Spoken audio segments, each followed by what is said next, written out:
فلا تطع المكذبين ودوا لو تدهن فيدهنون.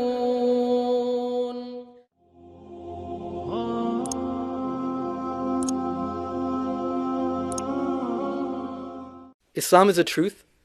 We're more practicing now than we were maybe 2 generations ago. There are more Muslims who wear hijab, more brothers with beards.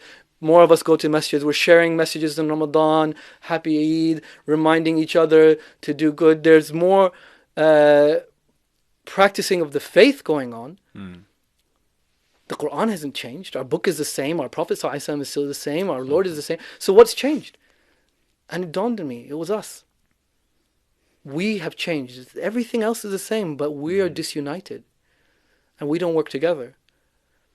And that, coming from a medical background, that is the cancer.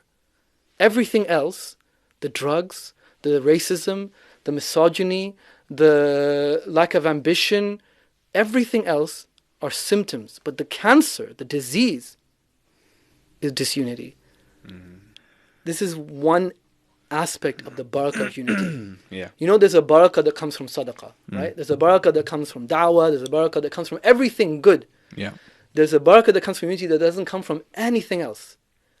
If you pray 3 rakahs maghrib by yourself, and you pray the same 3 rakahs in the masjid, what's the difference in ajr? More than 20 times, right? Why? Have you prayed 4 rakahs? Have you read a different surah? No. What's Allah subhanahu wa ta'ala teaching us? What's the difference? You're surrounded by other people. If you fast in Ramadan, 30 days, is it easier or is it easier to fast 6 days of Shawwal disjointed?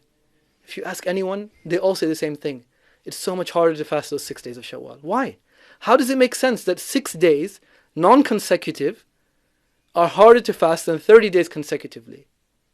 The barakah of unity. Those 30 days, the whole world is doing it together. Those 6 days, you're on your own. Go on Umrah. It's the same place, Mecca, the same Kaaba. People go all the time. Alhamdulillah, it's a spiritual boost. But go on Hajj. Same Kaaba, same Mecca. It's life-changing. The one who drinks stops drinking. The one who was a gangster stops being a gangster. The people come back with full beards and they've changed their life and Hajj and so on. Why? Allah subhanahu wa ta'ala teaches us again and again and again. There's a barakah that comes from unity that will not come with anything else.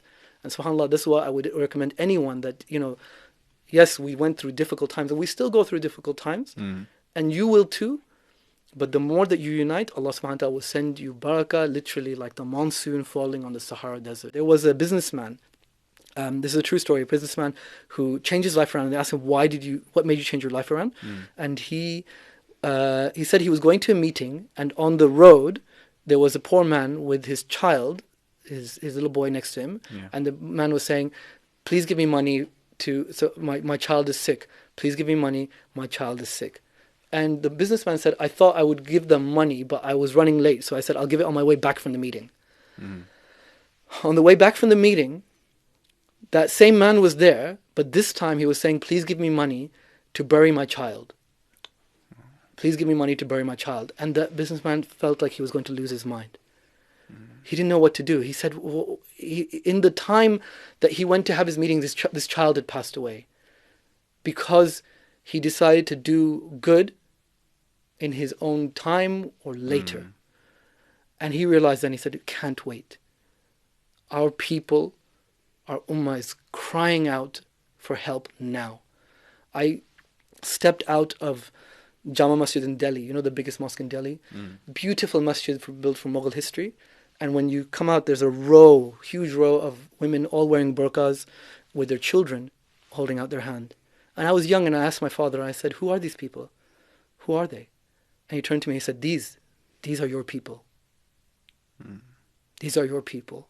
Everywhere, whether it's Yemen or Somalia or Gaza or Pakistan or India or Kashmir or in Myanmar camps, wherever they are your people. And they are suffering and they're crying out for you to do something now, to make a change. When they raise their hands up to Allah subhanahu wa ta'ala, they do not raise their hands up asking, oh Allah, where's the money? No one does that. They ask, oh Allah, where are the Muslims? Where are they? Make sure that when you pause this podcast, that you start giving them an answer. ولا تطع كل حلاف مهين هماز مشاء بنميم